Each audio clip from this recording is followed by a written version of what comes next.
Selamat pagi semuanya, perkenalkan nama saya Yohana Belasari, saya kelas B pagi, saya jurusan Pendidikan Bahasa Inggris, saya mahasiswa IKI PGRI Pontianak semester 4. Baiklah, di sini saya akan menjawab pertanyaan terkait tugas UTS atau MIT yang sudah dosen pengampu berikan.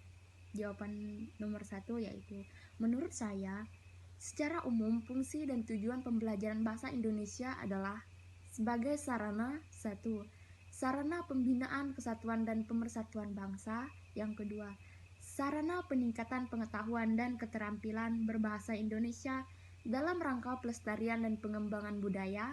Yang ketiga, sarana peningkatan pengetahuan dan keterampilan berbahasa. Tujuan utama dari pembelajaran suatu bahasa yakni peran pentingnya di dalam perkembangan intelektual dan emosional siswa, serta sebagai penunjang keberhasilan dalam mempelajari pelajaran yang lainnya. Adapun dalam pelajaran bahasa Indonesia di bangku sekolah sebagai pembantu siswa untuk mengenali dirinya sendiri, budayanya orang lain, belajar untuk menyampaikan gagasan, serta mampu menggunakan kemampuan imajinatif dan analitis yang terdapat pada diri masing-masing. Di samping itu, pembelajaran bahasa juga dapat meningkatkan kemampuan kita untuk berkomunikasi dengan orang lain dan berbagai pengalaman untuk saling mempelajari satu sama lain.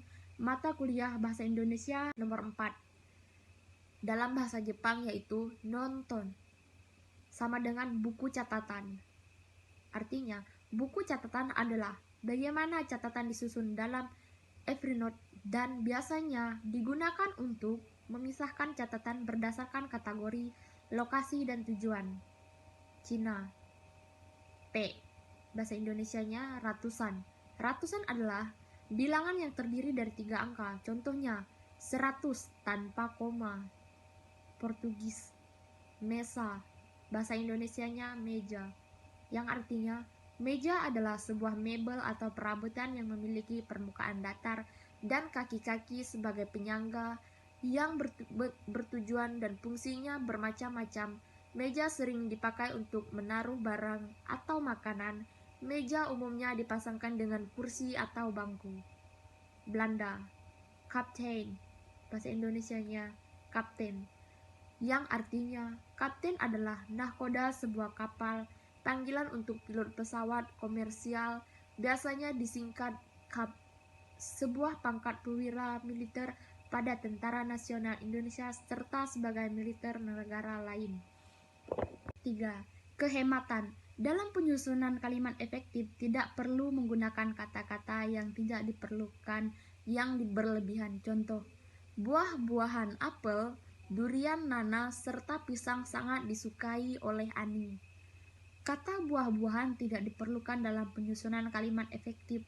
Seharusnya kalimat tersebut yaitu apel, durian, nanas, serta pisang sangat disukai oleh Ani. Yang keempat, penekanan. Penyusunan kalimat efektif harus penekanan karena terdengar dan pembaca mengerti apa yang ditekankan dalam kalimat tersebut. Yang kelima, kelogisan. Logis atau masuk akal. Jadi dalam penyusunan kalimat, unsur-unsurnya harus berhubungan. Contoh, Ibu Direktur, saya persilahkan naik ke podium. Nomor 2, beberapa syarat untuk menyusun kalimat efektif agar kalimat tersebut memenuhi kaidah bahasa yang benar sebagai berikut. Yang satu, kesatuan gagasan. Kesatuan gagasan yang dimaksudkan di sini adalah dalam menyusun kalimat efektif harus ada beberapa unsur-unsur seperti subjek, predikat, objek, dan keterangan yang dapat membentuk suatu kalimat. Contoh, ayah sedang membaca koran di teras belakang. Pada kalimat tersebut terkandung subjek atau S, predikat, objek, dan keterangan atau keterangan tempat. Yang kedua, kesejajaran. Makna dari kesejajaran adalah di dalam bahasa memiliki kesamaan imbuhan. Contoh, Andi membantu nenek itu dengan menyeberang ke zona zebra cross. Pada contoh tersebut adanya kesamaan imbuhan, yaitu imbuhan membantu dan menyeberangkan. Nomor 3, hasil penelitian ini menunjukkan masih ditemukan kesalahan ejaan pada skripsi mahasiswa. Jurusan Bahasa Inggris IKIP PGRI Pontianak.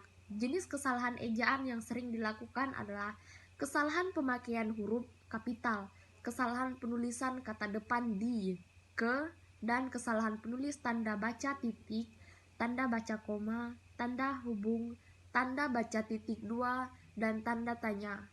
Oleh karena itu, gambaran tentang bentuk-bentuk kesalahan tersebut dapat dijadikan masukan, khususnya bagi mahasiswa, supaya lebih teliti dalam penggunaan ejaan.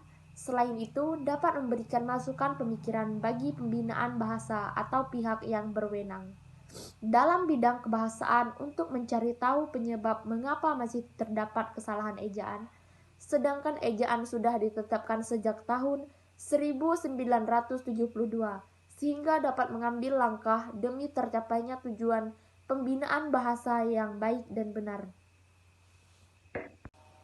Inggris, accessories. Indonesia, aksesoris, yang artinya adalah benda-benda yang dikenakan seorang untuk mendukung atau menjadi pengganti pakaian. Bentuk aksesoris bermacam-macam dan banyak diantaranya terkait dengan para gender pemakainya. Arab, naib, Indonesianya wakil, yang artinya orang yang dikuasakan menggantikan orang lain.